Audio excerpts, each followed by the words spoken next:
Long before human memory, when the world itself had no name, there was only chaos. This wasn't disorder or confusion, but something far more profound, a deep, silent, and endless void. From this immense quiet, the very first forces of the universe began to stir.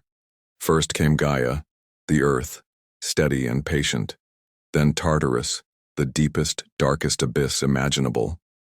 Following them was Eros, the irresistible force of love and desire that moves all things. And finally, Nyx, the eternal night, emerged, forever accompanied by her brother Erebus, the embodiment of darkness.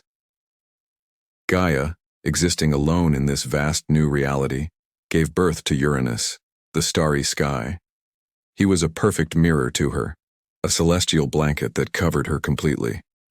From their union, the first great powers were born, the Titans. These were not gods as we often picture them, but immense, ancient beings who were the raw, primal forces of nature itself. There was Oceanus, who encircled the entire world with his calm, flowing waters. There was Hyperion, the Titan of light, whose children would be the sun and moon. There was Rhea, the Great Mother, a symbol of fertility and generational flow. And then there was Cronus, the youngest, who was quiet, watchful, and deeply ambitious. Uranus, the sky, looked upon his powerful children and was consumed by fear. He worried they would one day overthrow him. So, he imprisoned them deep within their mother, Gaia, causing her immense pain. Suffering and desperate, Gaia pleaded with her children for help, but only one had the courage to answer her call. It was Cronus. With a single, decisive act of rebellion, Cronus overthrew his father and seized power for himself. This marked the beginning of the Age of the Titans, a legendary golden era where the world moved at a slow, balanced, and harmonious rhythm. But a shadow hung over this golden age.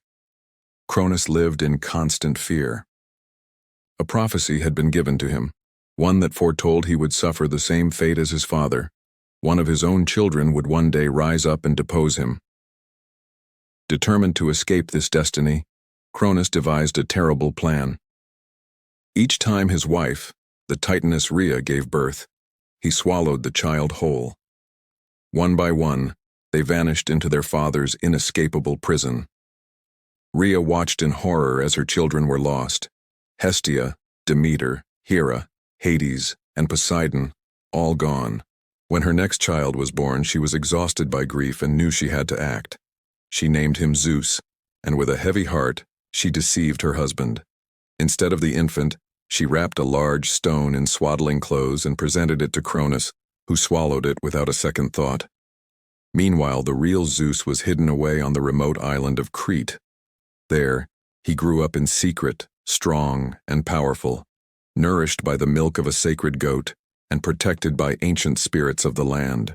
He grew in silence, preparing for the day he would return to claim his birthright and avenge his siblings.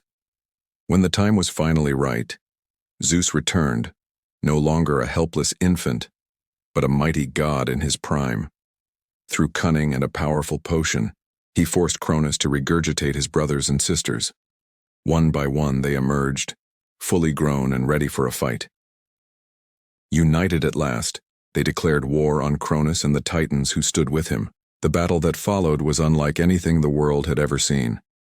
It was the Titanomachy, a war that raged for 10 long, countless years. The conflict was so immense that mountains were torn from their roots and thrown as weapons. The seas boiled with rage, and the very sky trembled with the force of their blows. In the end, Zeus and his siblings, the new gods of Olympus, were victorious. They imprisoned the defeated Titans deep within the abyss of Tartarus, securing their rule over the cosmos. With the old order vanquished, the world entered a new age. The age of the Olympian gods had begun. Zeus, as their leader, became the lord of the sky and thunder, ruling from his throne on Mount Olympus. His brother Poseidon took domain over the vast and unpredictable seas, and the other brother, Hades, was given dominion over the underworld. This wasn't a punishment. It was a silent, solemn duty to shepherd the souls of the departed. The sisters also took their rightful places. Hera became the queen of the gods and the protector of marriage and family. Demeter watched over the harvest and the fertility of the earth, ensuring the world would have food, and Hestia became the gentle goddess of the hearth and home, the symbol of warmth and sanctuary. Over time, the Olympian family grew. A new generation of gods emerged, each one representing a different facet of human life in the world. Athena, the goddess of wisdom and strategy, was born fully formed from the mind of Zeus himself. Apollo, the god of light, illuminated the world with music, poetry, and prophecy, while his twin sister, Artemis, protected the wild forests and hunted under the light of the moon. Ares embodied the brutal, chaotic nature of war. And then there was Aphrodite, who rose from the sea foam, an incarnation of love, beauty, and desire in all its complex forms.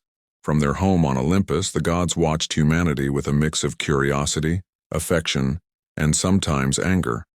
They would often intervene in mortal affairs, sometimes to help, other times to punish. But in all their actions, they reflected emotions that were deeply, recognizably human: jealousy, pride, compassion, and love. From this divine interaction, the great myths were born. These were stories that explained the world and our place in it. There was the tale of Prometheus, the titan who defied Zeus and stole fire, giving it to humanity as a gift of knowledge and progress. There was the tragic story of Icarus, who, in his youthful arrogance, flew too close to the sun and fell from the sky. And there was the myth of Persephone, who divided her time between the world of the living and the underworld, her journey explaining the changing of the seasons. And of course, there were the heroes.